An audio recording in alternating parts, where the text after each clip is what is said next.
खबर उत्तर प्रदेश के जनपद बरेली से है। नवाबगंज की ग्राम पंचायत बरखन में मोहम्मद ताहिर पुत्र मुश्ताक अहमद ने गंभीर आरोप लगाते हुए बताया कि उसके यहाँ बूथ संख्या 243 पर 816 मत पड़े थे। वोट खुलने के बाद जब उसने लिस्ट देखी तो लिस्ट से बूथ संख्या 243 नाम ही नहीं था। ताहिर ने इसकी शिकायत एसडीएम से की। दावा किया जा रहा है कि शिकायत करने के बाद उसको 3 अज्ञात लोगों ने शिकायत वापस लेने की बात कहते हुए जान से मारने की धमकी दी है। पीड़ित ने आगे अपने वीडियो बयानों में कहा है कि मुझे इस बात का बिल्कुल डर नहीं है कि वह मुझे मार देंगे। मेरी आवाज़ वह नहीं दबा सकते। कहीं भी लोकतंत्र की हत्या होगी या संविधान के खिलाफ कोई बात होगी तो मेरे जैसे अनगिनत लोग आवाज़ उठाएंगे। तुम कितने लोगों को मारोगे? पीड़ित ने आगे बोलते हुए कहा कि ये समस्या मेरी अकेले की नहीं है, पूरे गांव की है। इसमें मेरी कोई गलती नहीं है। बाबा साहब के संविधान ने हमें अधिकार दिया है कि हम अपना वोट पता कर सकें। मैंने कोई गलत काम नहीं किया है। ईवीएम को लेकर बड़े बड़े लोग आवाज़ उठा रहे हैं। अगर आप मेरी हत्या कर दोगे तो पत्रकार रवीश कुमार, अभिसार शर्मा, अनुराग ओझा, विनय दुबे जैसे लोग मेरी मदद करेंगे। एएचएन मीडिया के लिए शैलेंद्र गंगवार की रिपोर्ट। वो जिलाधिकारी महोदय जी से अपना प्रार्थना पत्र दिया।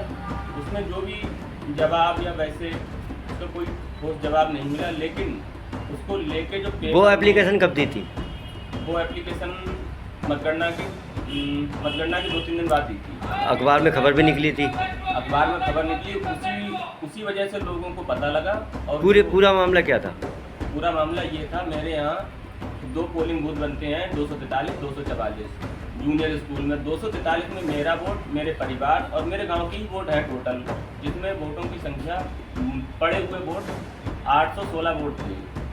वोट वो ईवीएम कहीं किसी वजह से कुछ भी हुआ हो, इसके बारे में खास ठोस जवाब भी नहीं मिला, लेकिन उस बात को मैंने वहीं पर डिले कर दिया।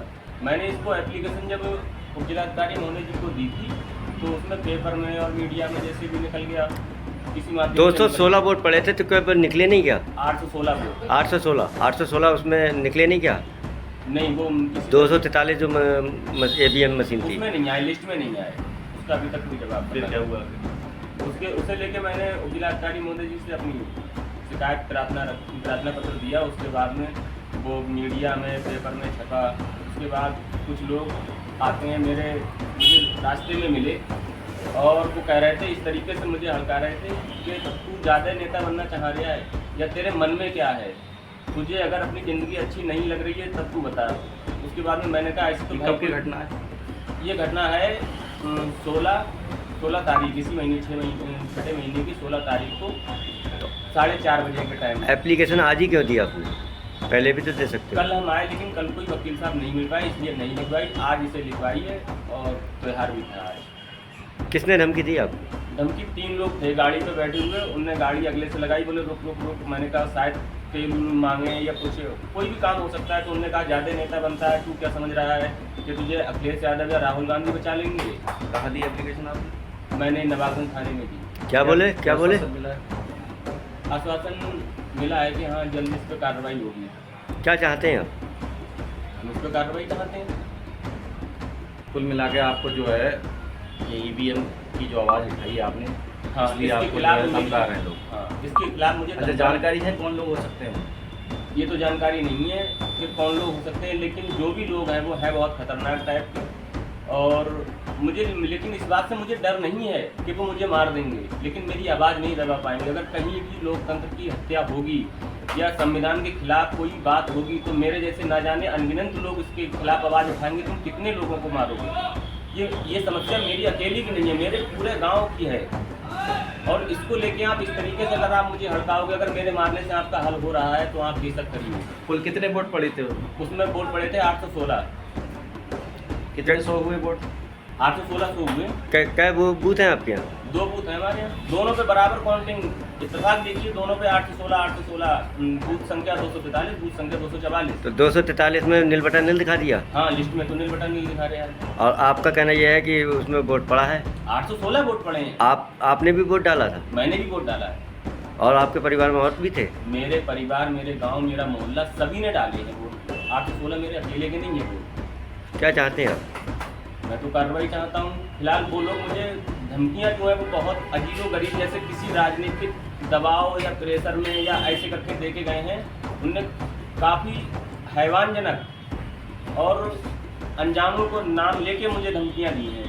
इस बात से मैं ज़्यादा हैरान हूँ कि मैंने कोई इतना बड़ा गुनाह नहीं किया। मेरा अधिकार है, भीम बाबा साहेब के और हमारे देश के संविधान ने हमें अधिकार दिया कि हम अपना वोट पता कर सकें। इसमें मेरी कोई कमी नहीं है या गलती नहीं है, लेकिन उस पर मुझे आवाज़ उठाने पे मैंने कौन सी राहुल गांधी जी से या अखिलेश यादव जी से मदद मांग ली है, या मुझे धमकी इस तरह की तक दी गई है कि अतीक असरत मुख्तार जैसा तुम्हारा हाल होगा अगर तुमने ये कार्रवाई वापस नहीं की और नहीं कुछ अगले कुछ कदम बढ़ाया तो तुम्हारी लाश तक का पता नहीं लगेगा। ठीक और है, बोलिए। मैं इस बात से हैरान हूँ कि मैंने तो कोई ऐसा गलत काम नहीं किया है। ईवीएम को लेकर बड़े बड़े लोग, महमूद पिराचा जी हैं, अनुराग ओझा जी हैं, अभिसार शर्मा जी हैं, रवीश कुमार जी हैं, ये लोग आवाज़ें उठा रहे हैं, इनका कुछ नहीं। अच्छा, तुम अगर मारने वाले हो, मैंने ये नहीं कहा कि मुझे राहुल बचाएंगे या अखिलेश यादव बचाएंगे, लेकिन मेरे जैसी आवाज़ों को अगर तुम्हें बंद करना है तो मेरी सपोर्ट में भी कुछ लोग आ जाएंगे। अगर ईवीएम की ही बात, अगर यही मेरा गुनाह है तो मेरी रवीश कुमार जी हैं, अनुराग ओझा है, विनय दुबे हैं, इन लोगों से कुछ कहो। ये भी अगर आप मुझे इस तरीके से मेरी हत्या कर दोगे तो ये लोग मेरी मदद करेंगे।